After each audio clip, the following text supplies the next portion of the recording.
For millennia, humanity has looked to the heavens, seeking answers. They built altars, offered sacrifices, and worshipped countless deities. But what if the gods they adored were not what they seemed? What if behind the myths and legends, there lay a singular, ancient deception?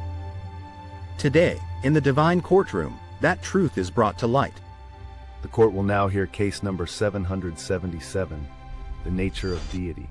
Prosecution, you may begin. Your Honor, members of this celestial court, and all who seek truth. For too long, the hearts of humanity have been led astray by a grand illusion.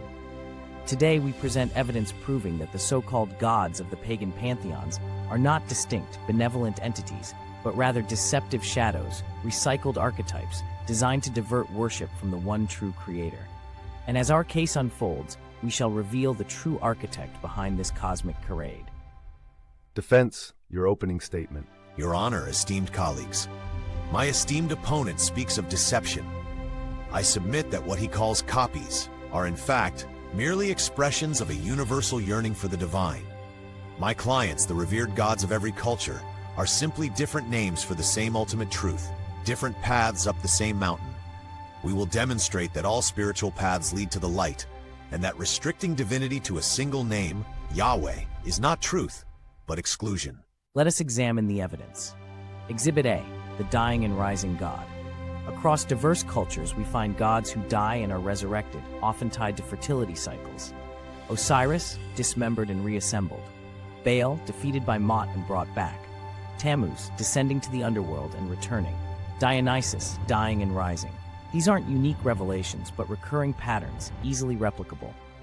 Where is the pagan god who truly conquers death, rather than being subject to it? The true God declares, "There is no other God besides me, a righteous God and a Savior. There is none besides me.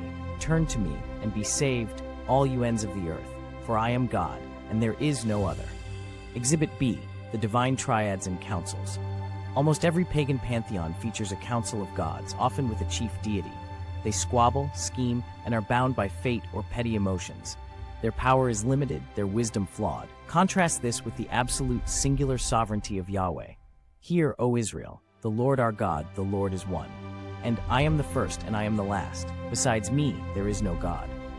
Exhibit C, gods of specific domains. Each pagan god is confined to a specific domain. Sky, sea, war, love. Their power is fragmented. They are creations of human imagination, reflecting human limitations. But our God is in the heavens. He does whatever he pleases. And behold, I am the Lord, the God of all flesh. Is anything too hard for me? His power is absolute, his dominion boundless, encompassing all creation. Your Honor, my opponent attempts to sow division where there is unity. He calls these patterns duplication. I call them universal truth.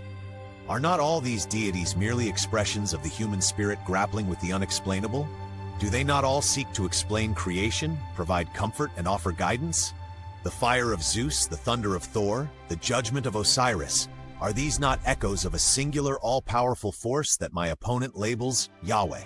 Is it not simply humanity trying to grasp the infinite, using different names? To say only one path is valid, is that not arrogant? Restrictive? Surely, a loving God would offer many paths to his presence, wouldn't he? The Bible itself acknowledges other gods indirectly. Who is like the Lord our God? Psalm 113 verse 5, implying others exist. My clients represent humanity's diverse, sincere attempts to connect with the divine. They are the divine, just understood in different cultural contexts. My esteemed opponent spins a compelling narrative of unity and universal truth. But there is a crucial distinction. While humanity does yearn for the divine, not all paths lead to the same destination. And not all gods are merely cultural expressions. The scriptures warn us.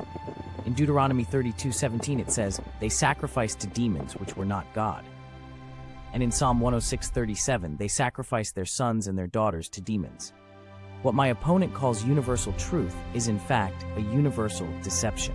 The commonalities in these pagan myths, the jealousy, the human-like flaws, the need for appeasement through fear, the practices that demanded child sacrifice or sexual immorality, these are not attributes of the Holy One of Israel. These are the fingerprints of another. For the true nature of these gods is not divine. As 1 Corinthians 10:20 states, what pagan sacrifice they offer to demons and not to God, and I do not want you to be participants with demons. And 2 Corinthians 4:4 warns us, the God of this world has blinded the minds of the unbelievers to keep them from seeing the light of the gospel of the glory of Christ, who is the image of God. Your Honor, members of the court, the pagan gods are not mere cultural interpretations of Yahweh. They are ancient counterfeits, designed to mimic, to distract, to usurp true worship. They are precisely what the Bible reveals them to be: Satan and his minions, masquerading as deities, blinding humanity to the glory and truth of the one true God, Yahweh. The case is clear.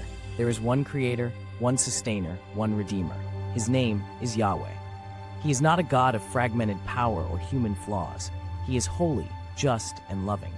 He is sovereign over all, requiring no appeasement, but offering grace through the sacrifice of his Son. There are not many paths to salvation, for humanity's sin created a chasm only bridged by one perfect sacrifice. As Acts 4:12 declares, "And there is salvation in no one else, for there is no other name under heaven, given among mankind, by which we must be saved." The evidence has been presented. The truth stands revealed. There is only one true God, Yahweh. Case closed. What truths resonated with you in this divine courtroom? Share your thoughts in the comments below. If this video opened your eyes, hit that like button, share it with someone who needs to hear this, and subscribe for more deep dives into biblical truths and spiritual revelations.